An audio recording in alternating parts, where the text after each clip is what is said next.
Good morning, good afternoon, guys. We're back for another Geek Tavern. As always, it's me, Agent S.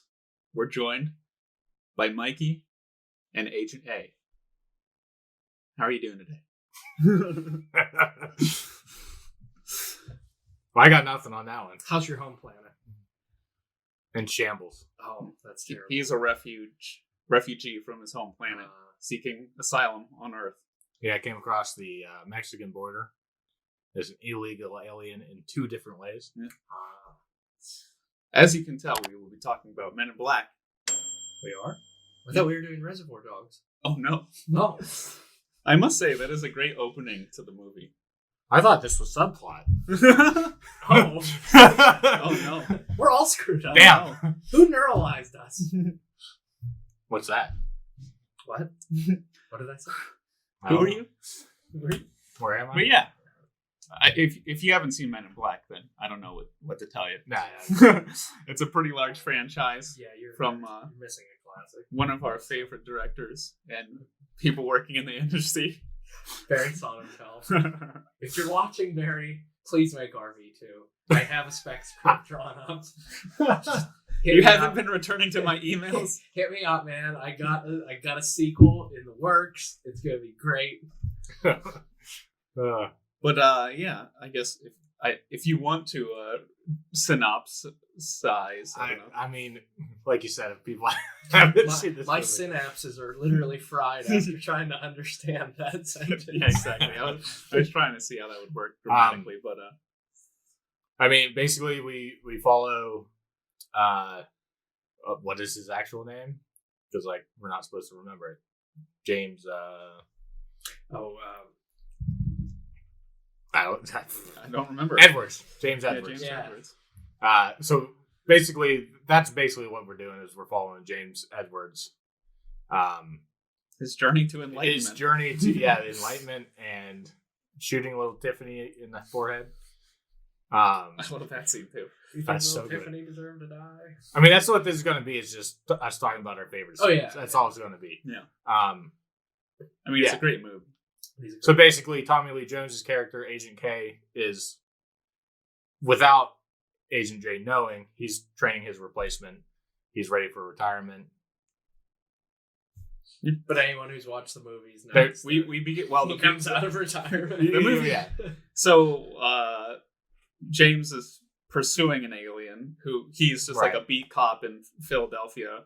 And he's just like... No, he's in New York. Oh, he's New York, NYPD. whatever.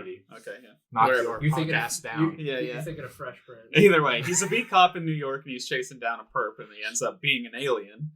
He's a witness to that, because he has incredible feats of strength, climbing up a building, and then with his iris blinking is completely different than how humans do. And then I forgot to fact check this. That wasn't Ray Park, was it? I don't think so. Okay. Might have been. He was big at the time. Yeah. He was a big stunt guy. He was Toad. I'll look that up while you continue. Yeah. But he basically realizes he isn't human, and then he kills himself. And then we're introduced with Kay. He meets him, and then he starts training him for the Men in Black program. The alien kills himself, right? Yeah. Okay, because the way you said that was he realizes Does he kill himself? He falls off the building. I thought he just landed and ran away. I'm pretty sure he dies. Okay.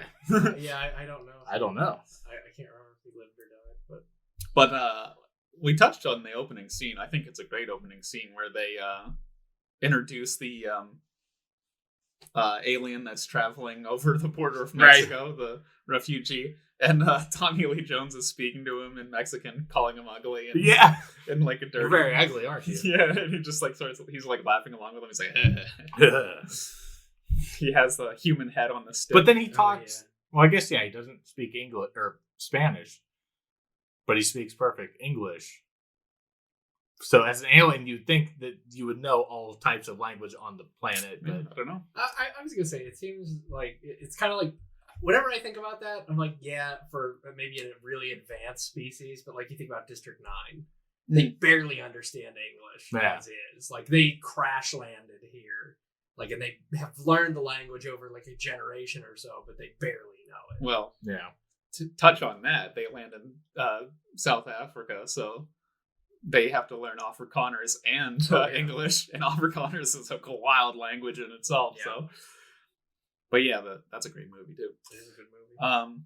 Yeah, it's a great introduction to Agent K and just like the type of character he is. He's just like yeah, he's no nonsense, but he goofs around a bit too. Mm-hmm. Like I'll jump forward to the climax of the movie. Whenever he intentionally gets eaten, he's like, well, yeah, he did that so that he could get his gun back. Like, it's such a great scene. Yeah, he blasts his way out of at the end of the movie, but blasts his way out of Vincent D'Onofrio. Yeah.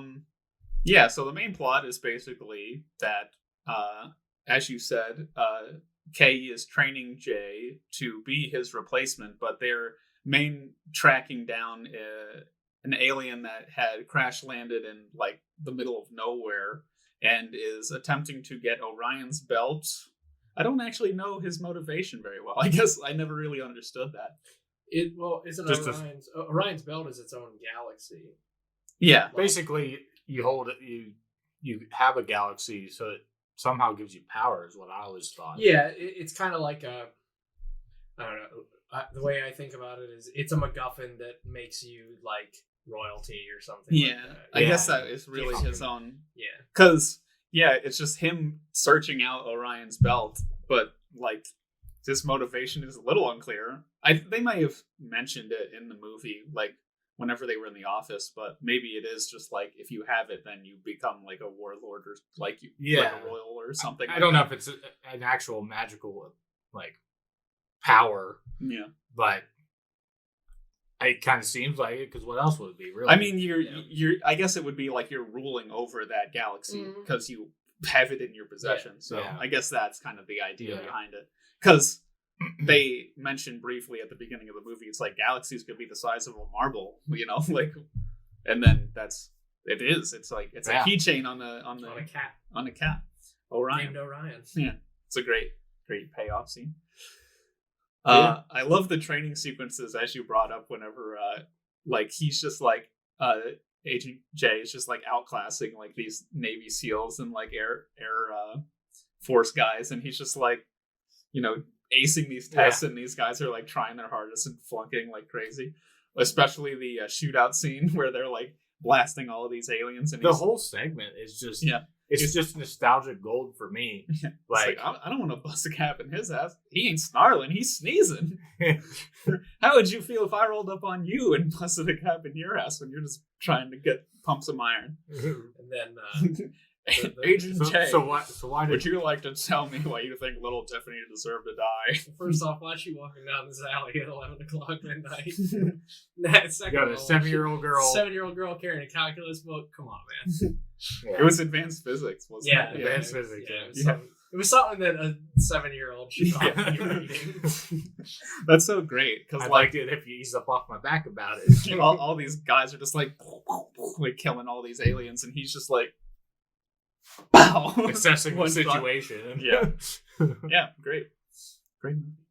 Just that, even before that, him like them filling out the paper test. Yeah, and then he pulls the table. Like, it's so loud and obnoxious, but it's so good. Yeah, I mean, that's really what the whole test was about, was your ability to adapt and observe and everything. Yeah. And all those other guys were just like, obviously soldiers and like military guys. So like they're Captain just like America over here. Yeah. The best of the best of the best, sir. With honors. Yeah. I can quote this whole movie. It's a very quotable movie. I mean, it's only elevated by the amazing chemistry that Will Smith and Haley Jones have together. Good. Yeah, they're great. I mean, that's why it's almost like they had this storyline, and they really didn't expect Tommy Lee Jones to come back. Or maybe not even expect to do a second movie. But when they finally got the green light for the second movie, they're like, oh shit, we need Tommy Lee Jones back. But we're not here to talk about that. Because you really couldn't do a sequel without him. Which is why the fourth one kind of went... Well, he wasn't in the third one either. No, he was. Was he? Mm-hmm. Not a lot of it. No, but he was in it at the beginning and the end because it's the whole time travel thing. Right. So he goes back and meets Josh Brolin playing young Agent K. Which is he's so perfect. Perfect. Yeah, Perfect casting. We didn't watch those movies though. No. We're not here to talk about those. Well, I caught the second one on TV, actually. Wow, lucky you. I just found out the first one's on Vudu. I mean, they're all like constantly being replayed on like TBS and TNT. Well, So, yeah, but when I was looking for where to watch it, it had Amazon listed, but it said for the price tag of $13.65. I was like, what? That's a weird I price. literally bought Peter Jackson's King Kong for $3.99. To rent? No, in 4K UHD. Oh. Buy it Yeah. for my TV. I mean, And I was sometimes they like, have those why deals. is Men in Black that Well, expensive? you probably caught a deal. Oh, I think They have yeah. like sales and stuff. Yeah. But I was like, ooh, and I just click. Oh, But yeah. then I went to like watch Men in Black and I was like, what? it's another testament of how good the movie is and how like well it's been received. I mean, that Like, it's price a tag, I'm classic. pretty happy with. I'd be happy with that price tag. Yeah. I mean, that pricing and then that fact that it's constantly being replayed on cable and everything. Like, Well, that doesn't help the price tag. But well, yeah, certainly not syndicated. I'm sure that Will Smith and Tommy Lee Jones are getting a nice check from this every now and then. This has nothing really to do Neither with of them the. have to work ever again. No. No, definitely not. This really doesn't have anything to do with the movie itself. But we've had the conversation of the lost art of DVD menus. Yes. I took my DVD version because I went to a friend's house and watched it, and they only have a DVD player. But Sorry, something got caught in my throat there. but Don't you throw up on my suit. went to a friend's house and watched the DVD version. Don't say it again. I tried to fix it so we could edit it out. So I took it over to a friend's house, and it came on with this elaborate menu. Like, what the hell happened to these awesome menus? And even their Menus are Blu-rays, great. like Blu-rays, they could have like there was like a certain special thing. They actually mentioned this on the Superbad. I think it's Superbad. The Blu-ray, because like you could have like an uninterrupted like 30-minute or like 1 hour long like menu. And it was literally just Michael Cera dancing. Yeah. Yeah. No, yeah. Like there's one menu in particular that I really have always loved, and it's when they re-released the Terminator, like in 2008, 2009, because they were going to be doing Salvation, so they re-released it. Yeah. That menu is so cool because it like opens and you're in the future war, and it like goes into Skynet, and then there's like a whole assembly line of like the Terminators, and then it like zooms in on just one endo skull, and then it pops up and has like the play, scene selection, and all that. And while it's doing that, it does like a turntable of that skull with the music playing. Like DVD menus used to be awesome. Wow. Like they used to be entertaining in themselves. Like, Oh, yeah. Sometimes you just wanted to like watch it just to see what it did. Yeah. Yeah. And yeah. But aside from that part of it, I was rather surprised. I put it in widescreen mode, and like it looked pretty good. Yeah. On the yeah. current TV. Widescreen DVDs, even though they are DVDs, they're widescreen. They typically look Because I put in other DVDs and it looks like garbage. yeah. It's like Honestly, how did I even watch there this? was something like this is the last thing I'm going to say about like DVD, but there was something that I was watching on the Movies That Made Us when they were talking about the stop motion, and Phil Tippett was talking about putting motion blur on to make it like a little bit seamless, and how it looked so much better in the 90s, like when they perfected stop motion.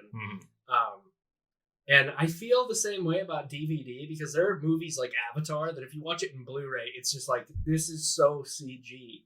But if you watch it in standard definition, there's a little bit of that motion blur that kind of makes it look a little bit more believable to me. Right. Yeah. Like some things on Blu-ray I want to watch on Blu-ray. But some things that are like CGI heavy, I think almost look a little bit better in standard definition, because it doesn't look as, what's the word? It doesn't look as computer generated. Like it kind of grits it a little bit to where it looks more like it could be. Yeah, like it could be more real. And the inverse of that, imagine putting Avengers Endgame in a DVD player and watching it in standard definition. Because I special effects, putting the Blu-ray in it and like telling it to play it, and all you hear is as it spins and starts to smoke. But and the inverse of that, like special effects are so good now that you try and watch them in standard definition, it would probably look fucking terrible. Oh yes. You know what I want to try? Because I have a VHS player. I want to try to capture like a newer Blu-ray movie. quality on a Blu-ray. VHS. A Blu-ray. That's an experiment. I want to do that. We're gonna do a video on that. Like, I just want to know. Me too. Oh no. Somebody actually has done that. They said, I'm sure. but I've never like seen. Well, it. you can buy VHS. There's, I forget who it is, but I remember somebody on YouTube was talking about it. You can buy current movies on VHS. Like, somebody does that. Huh.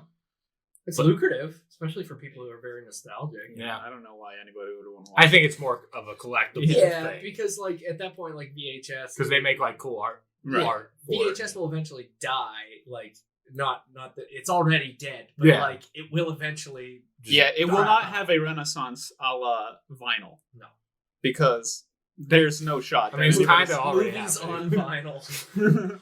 It's just the audio. Laser of the disc movies. is back, baby. It's just the audio of the movies, and they're like, "Okay, close your eyes and just imagine it." Like, what I'm saying is people will still buy vinyls now. Like it's having its own resurgence. yeah. But VHS will not have that renaissance Yeah. because you're never gonna have that again. yeah, it's just not happening. The closest thing we're going to get is what I just mentioned. Yeah. Anyway, back to the movie. Yeah. 8 tracks on the rise. Cassettes are back. Anyway. What are we talking about? I don't know. We just hit ourselves a neuralizer We got there. Neuralizer together. Damn it. Those scenes are great whenever they're neuralizing people and they just like make up some bullshit. I mean, yeah. Yeah, especially the first time that Will Smith does it when he's just like, or I think it's this movie where he's like, "What are you even doing here anyway?" And he's like, "Oh, he has to hit him again." Maybe that's the second. That's movie. the second one because he 'Cause doesn't it's get in the the- neuralizer till the end. Yeah, it's in the second one whenever they're in the subway. Yeah. That's right. Yeah. Oh yeah, does he do the? It's not in this one. It's in the second one where he's like he neuralizes the whole people at the market. Yeah. And then he's like, "Okay, flush a goldfish down." He's like, "You know how there's a lot of pollutants in the sewer." Oh no, That's what that was happened. this one. I thought it was this Yeah, one. that's when they neuralized everybody on the street when Yeah. they're shooting at Edgar. Yeah. Well, Yeah. he's also fantastic in this movie, Vincent D'Onofrio. I didn't know Vincent who he D'Onofrio was is great in until everything He's a transformative actor. Yeah. Like he's unrecognizable in my opinion in this role. Like I could not tell that it was him. He looks actually- absolutely disgusting. Well, yeah. towards the end. It's not actually. That's a face prosthetic. Oh. That's a whole bust prosthetic. Okay. Because Wow. at the beginning, when he goes out off the back porch when the ship crashes, Yeah. that's him. You can tell that's him. Right. But after that, it's a prosthetic. Oh, of the Well, yeah. guy's face. Of Yes. the guy. Yeah. Okay. That It's makes a sense. prosthetic that It's still he the actor, wears. though. Oh yeah. Right. But it's like it's a silicone prosthetic, so it's like right on his face. So So, that the probably- movements match with that- everything. That definitely adds to him. Well, just that feeling like he's like wearing it as Yeah, a wearing suit it as a because suit, like the way that he moves and stuff, Yeah. it's like, oh my god, He's wearing he's it. very bug-like. Yeah. I'll say that. Yeah. Yeah.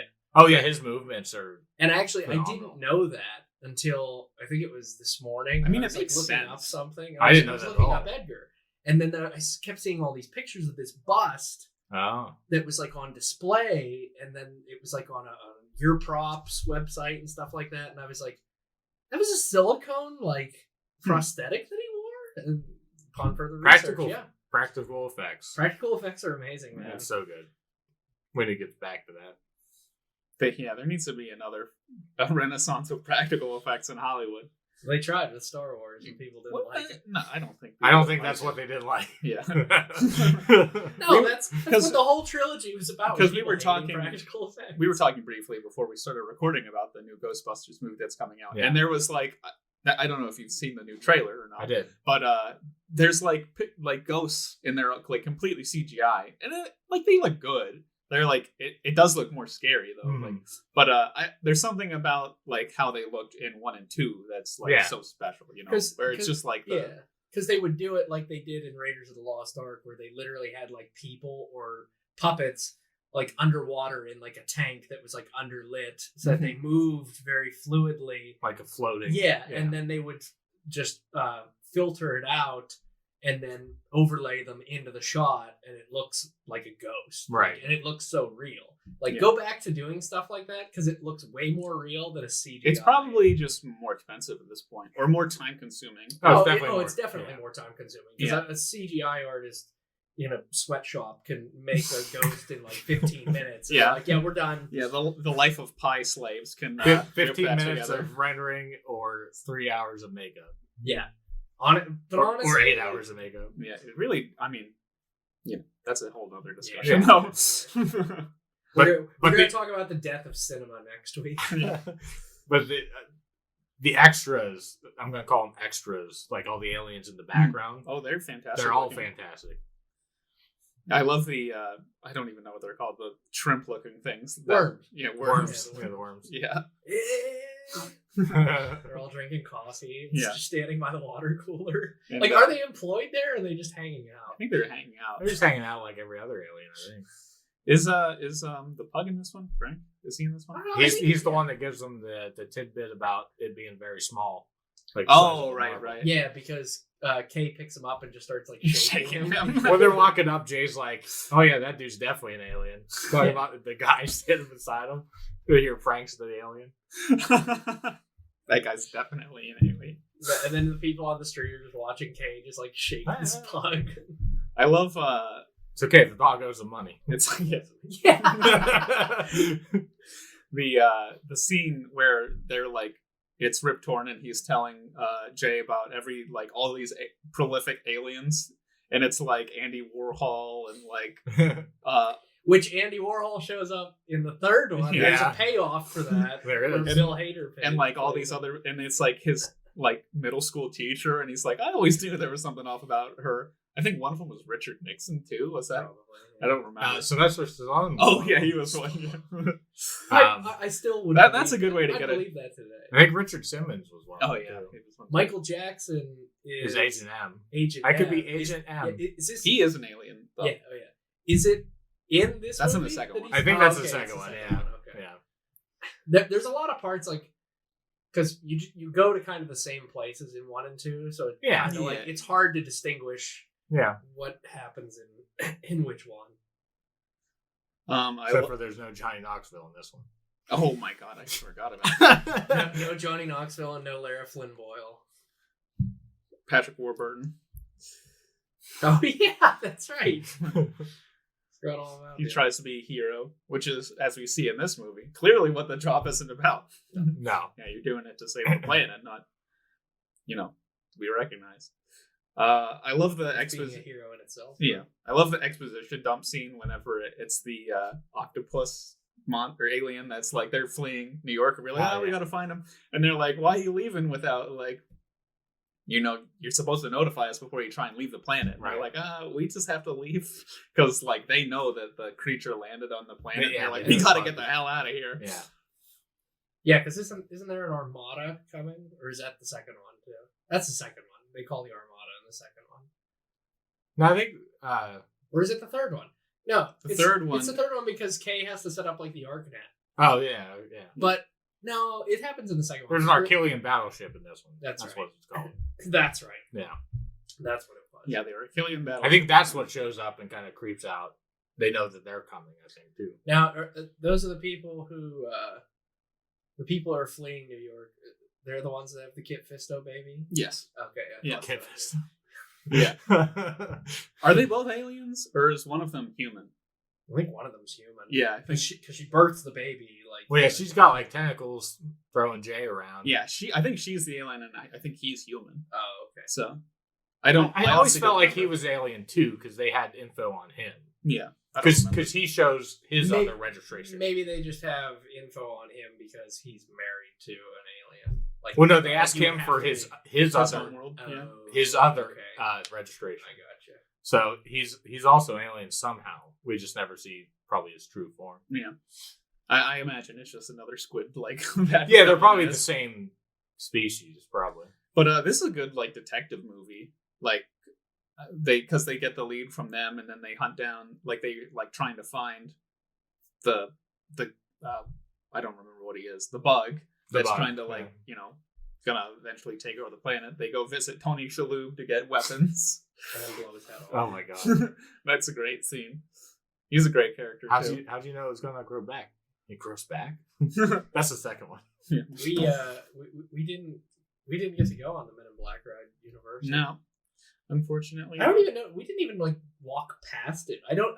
Is it still there? Yeah. Oh yeah, it's still there. Okay. Because the big the ship, the saucer things, Yeah. are still there. Yeah. Okay. And there's a ride that's similar to Rise of the Resistance, like where you're in carts and you move around and you shoot aliens like from the cart. I remember seeing an ad on one of the VHSs. Actually, it's a cool ride, but like it was weird because there was a lot of things in Universal we couldn't find. Like you could see it from a distance, but how to get there you didn't know.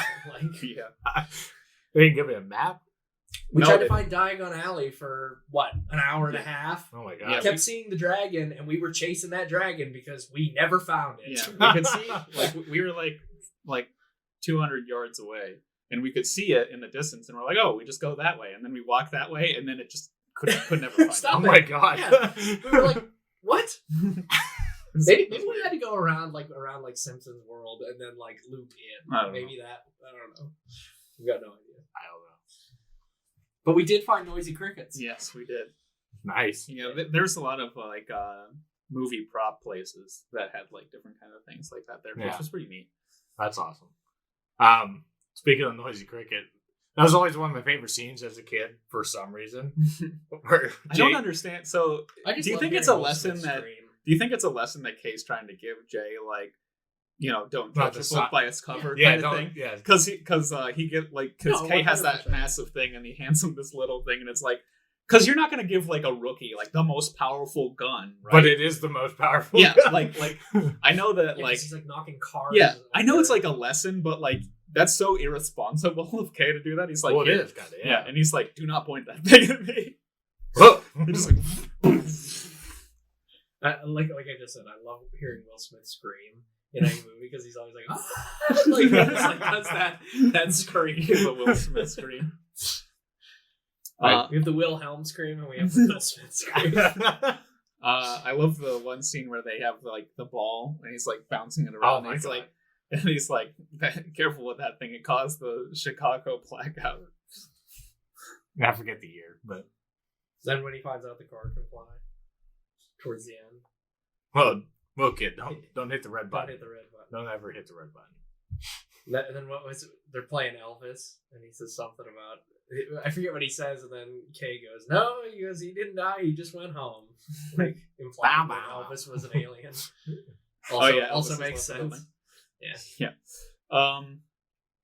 But also that's what they say about Elvis, isn't it? Yeah. He said he went home, so he like left Earth. Right, but like in real life, they say that. I've never heard that before. Maybe it came from the movie, and I'm just.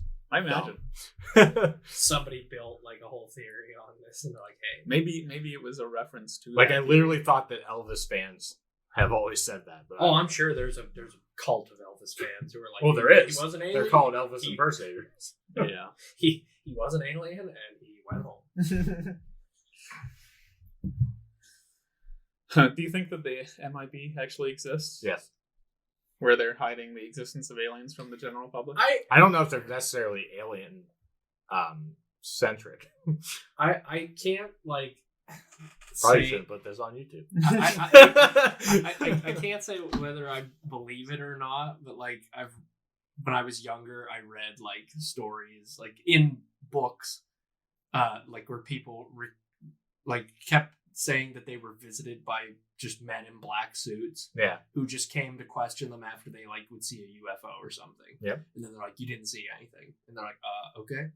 Like, I don't know. It was swamp gas from it. My whole theory, if it was true, is maybe it was some type of test that they were working on and didn't think anybody would see it. And then somebody saw it and they're like, okay, well, you need to shut up about it because this is not public information. Right. So I'm thinking maybe it was just FBI guys showing up to intimidate people. And like, you don't hear anything. Like that was back in like the 40s and the 50s when you could do that stuff. Mm-hmm. It's not really inconspicuous if you show up in black suits to like confront somebody and they're like, hey, there's still videos today. Yeah, that's one thing about, like, obviously you can get away with that back in the day, but like even like 20 years ago you could probably still do it, but like they came out with that new one now. There's no shot that like people are going to like be walking around in black suits, like talking to people, and like you see like people neuralize them. Like somebody's gonna get that on video. Well, I'm not talking about actual neuralizers. I'm just talking about. Well, I'm just saying in the idea of the movie. There's one story in particular that always like. Now, of course, it's all speculation. It's one eyewitness's story because the two men were never found or anything like that. But they said that they were visited by two men in black suits, and they were questioning him about what he saw, or she, I forget who they were interviewing. But she said that the one, I think it was a she, that the one man looked odd. Like he had no facial hair, like, and he had no eyebrows or anything like that. And, he had his sunglasses on inside. And according to her recant of the story, is towards the end of their conversation when he was trying to convince her that she didn't see anything, and she's like, well, like arguing with them back and forth, that he took a $50 out of his pocket and levitated it in the air, and then it disappeared, and he told her, nor you or anyone else on this planet will ever see that coin again. And then they told her, they're like, you didn't see anything, do not say another word of this. Like, and that was like the story, and people were like, oh, so was he an alien? Like, did that just to intimidate her? Like, hey, listen, we're not supposed to be here. You're not supposed to tell anybody we are here. Like, I don't know. Like I said, it's all speculation. Yeah. I can't say whether I believe it or not, but they're interesting reads. That's the best way to put it. They made a whole movie about it. That's right. It's like the opening to Men in Black 2. Actually, they made a comic book series about it. Then the movie. That's true. Then an animated series. Yeah, the animated series is also great. I do like the I've animated never seen it. Oh, it's very good. Yeah, it's great. I recommended it. I don't know if you can find it anywhere now. Yeah, you can actually, and it's on a streaming service, and I can't remember which one. But I'll look it up later. Maybe I know HBO that Max. I think it might be on Paramount Plus. I haven't tried that yet. Through Nickelodeon. Yeah, because I think they have it on there. Anybody have that? Nobody owns Paramount Plus. All right. If you know someone who owns Paramount Plus, put their user and password in the comments, please. How's the new iCarly show? Yeah, how's that revival going? Not great. Do we have to resuscitate it? Yeah, basically. Yeah, I don't know. I don't know what else. I think the only thing we didn't talk about, gushing about it. Yeah, the other thing we really didn't mention was the end sequence. Really. Yeah, the climax where they battle the bug. Yeah, Vincent Bug. Yeah, Bug still looks good. Oh yeah, I mean it's not today's standards. It's dated, but it still looks. Yeah, it still looks great. It's no. It's late '90s. It's no Davy Jones from Pirates of the Caribbean, but that still boggles my mind. Yeah, he looks he still looks fantastic. Yeah, but it's still all right. Yeah. I mean, yeah. It's. I was rather maybe because I watched it in DVD. Oh, that could be it. Made it look pretty good. I love that whole sequence where Jay just starts stepping on cockroaches, and he's like, "Oh, sorry, did that upset you?" And he's like, "Was that your cousin?" Yeah. Was that your auntie? Oh yeah, your auntie. Which was that your mama? I forget exactly what all he says at that. I was trying to think if this movie came out before or after Starship Troopers, and I think it came out after Starship. Definitely after. Yeah, there was like a whole alien bug type of vibe that people were going for. Wonder why bugs? I don't know. Bugs are creepy. They are. Yeah. I mean, and it's an easy thing to be like, an alien would just be like a huge crustacean, something like that. Like there's always this like idea that aliens are going to be humanoid or whatever. It's like, no way. Like if they're aliens, they're going to be like something that we can't even imagine, or like they're going to be like a squid or like a giant cockroach or something like that. Humanoids. Huh? They shape. No, there's no way. I mean, there could be shapes of I literally, like you said, giant crustaceans, and all I could imagine was an alien invasion that just turns into a huge crab race. like they do that after they overtake Earth. Like that's how they celebrate. It's just a giant crab race. Oh my god! There's the thumbnail. There is the thumbnail. Giant crab race. If only we could have moving thumbnails. Well, you probably could. I don't know. I don't think so.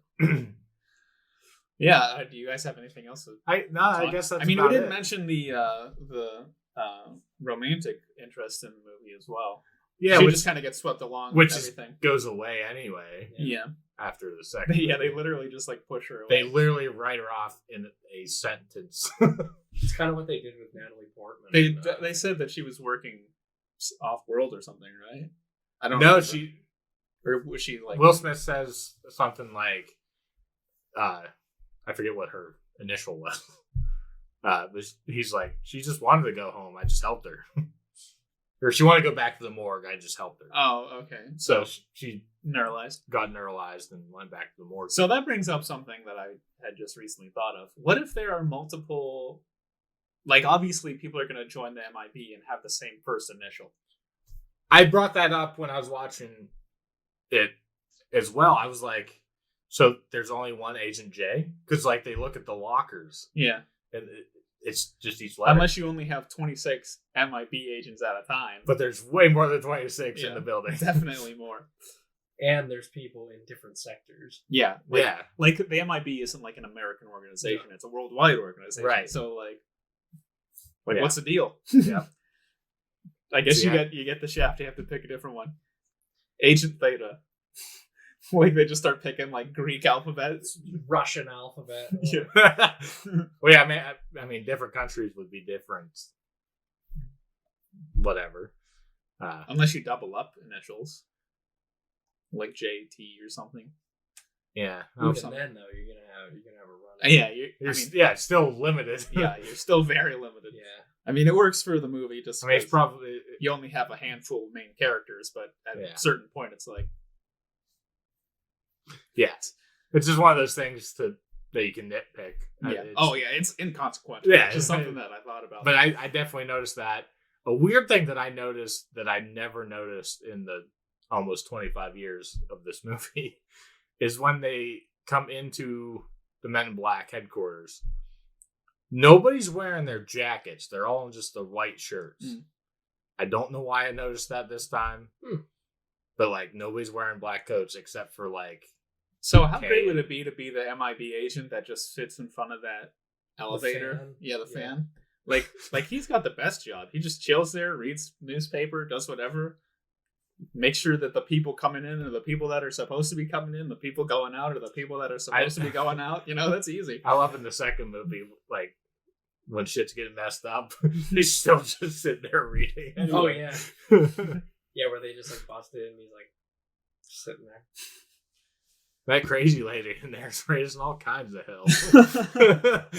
Oh yeah. Yeah. Is he even like doing his job, or is he? Yeah, right. Maybe he's just like they should get rid of him. He sucks. He's a liability. I don't think he's in the third one. I don't remember. I don't. Because I mean, I've only ever seen the third one once. I've seen the third one a couple of times, but it was back when it came out, like in 2012 or 2011. So I'd have a hard time ranking these, but I like the third one just as much as I like it a lot too. I think they're all pretty. It goes 1, 3, 2 for me. See, everybody dislikes 2 like the most. No, I don't dislike 2. I'm not saying like that you hate it or anything. I'm just saying like it's their least favorite, and I don't. You know what it is though that makes 3 for me? Yeah, the fact that Tommy Lee Jones was the reason that James became. Oh no, it's a great story. That's like one of the. I don't know. It's so weird, but that's like one of the most touching moments in movie history for me. Is like that he kind of takes him under his wing and like watches him until he's ready to become like an MIB agent. Like, yeah, it definitely brings it full circle. Yeah. But I don't know. That's where they should have ended it. They never should have rebooted I it. I kind of like the switch in number 2 where Jay's the veteran agent. Mm-hmm. And then, like, he has to relearn everything. Yeah. Do they neuralize him at the end of that movie, or do they just let him live his life? No, Kay stays around because right, yeah. Now, because his wife left him, so he's like, "Well, I don't have nothing better to do now, so I guess I'll be an agent again." Maybe Jay and Kay got neuralized, and that's why they rebooted it. I wonder. I wish that they would have done what they were like this was all speculation at the time, but it was a couple years ago now. They were like going to do a crossover with the 21 Jump Street. That Oh, was yeah. great. That would have been fantastic. Like that would have been. I thought so that was great. still on the table, but they were going Lord to do it and Miller want to do it. Yeah. Yeah, I think it would be great. It would be great. I mean, it'd have to be Will Smith and Tommy Lee Jones. Oh, so. absolutely. You'd have to bring him up. It would have to be them two, and also Jonah Hill and Tatum, which they're of course gonna do it. I mean, Tommy Lee Jones is still making movies, so he's still around. Will Smith obviously Clearly. still making movies. Yeah. Jonah Hill and Channing Tatum are still like, and they're good friends too. So like, they would definitely do it. Yeah. That'd be a great movie. No, that's another series of movies that are great too. Yeah. Like, and that's why they should just mix them together because they're both action comedies. they're different kinds of comedies. Like they're like to its core, Men in Black is a comedy. Yeah. So like, but they're different styles of comedies. Yeah. I think that blending Sci-fi them together, action and- like I think that they could do really well because at that point it would just be like the Men in Black guys are like the straight men, and then because like Will Smith plays like the goofy one. He was and goofy Tommy at Lee first, Jones but- is the straight guy. Yeah. So you would just be like the Men in Black agency is the straight men, and then these two morons are the goofy guys. Right. You know? And honestly, there's tons of ways you could do that. Like they could be undercover in an investigation and then just happen upon the Men in Black, and they're like, "Hey, this isn't your jurisdiction." Like, and they go to like neuralize them, and then they're like, "Whoa!" They're like, "We can help you though. Like, we have information on them." Like, and then they just get drug along with it. And, Yeah. there's so much you can do with it. Like, if you have extra information on them, like, no, but I don't want to get zapped with whatever they're going to zap I don't know us what that with. thing is. I don't want to get. Yeah. Yeah, that'd be They great. got a probe. It looks like a probe. So, we just saw an alien. They're gonna probe us.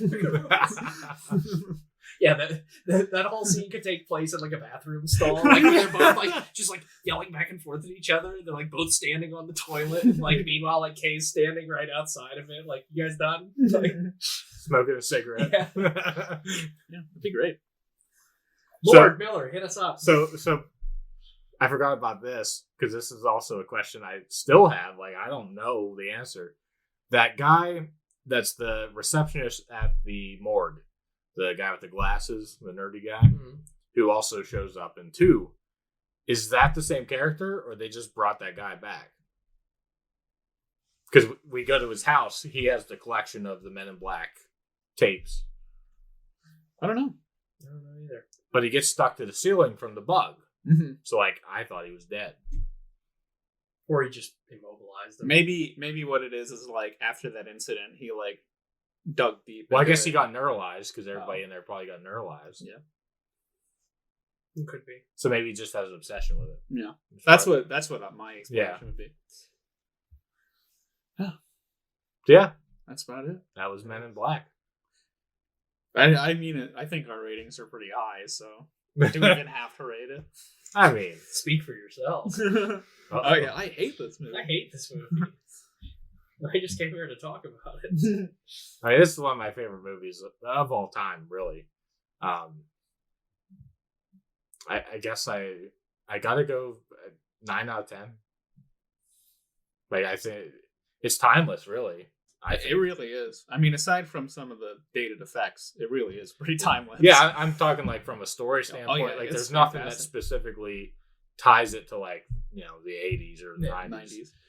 Yeah, you're right. I'm stuck between an 8.5 or a 9 just because, you know. Yeah. But I'll probably go 9. Yeah, it's great. Sure, why not?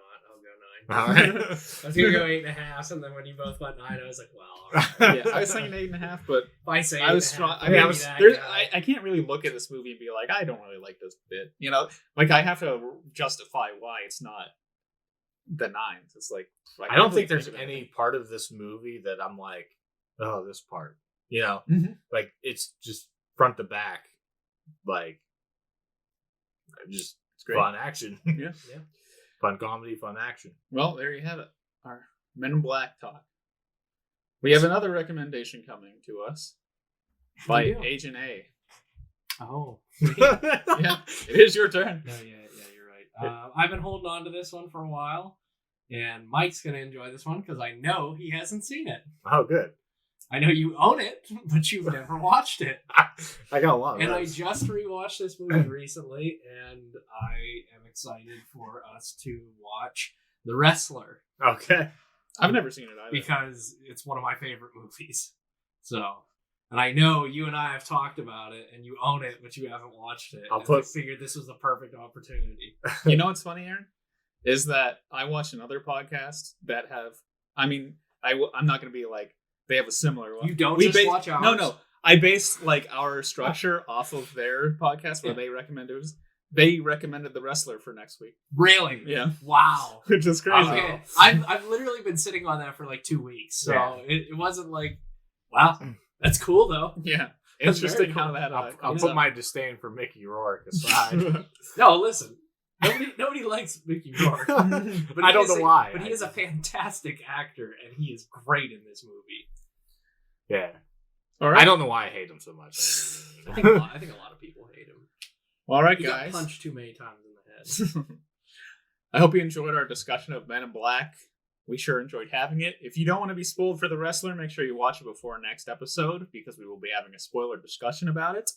And we will see you guys next time. Look right here.